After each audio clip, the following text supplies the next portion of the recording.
Mercedes-Benz Atego. Dear riders, it's finally done. The chassis that was brought back in June or July of last year's 23.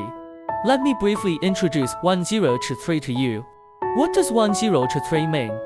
10-ton chassis. 230 horsepower. 5-pion 1T4 cylinder machine. How much does this car weigh? Today we went to weigh it. Today's weighing data is 9.1 tons. How about 9.1 tons, including 540 liters of water and some grey water?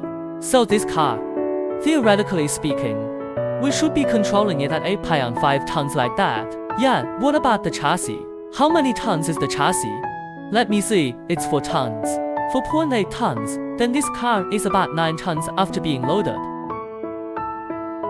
A 3.7-ton top is not light either. That's about the same as the Manca data. Very handsome, think his proportion. As a heavy card with a 6-meter blue card, it's in perfect proportion. The proportions are very harmonious. Height, the total height of 3.6 meters. A curb mass of more than 8 tons. Attention, it's the curb quality. Then the whole thing looks very coordinated. Very good posture. As we often say, playing in the SUV posture. Very good posture.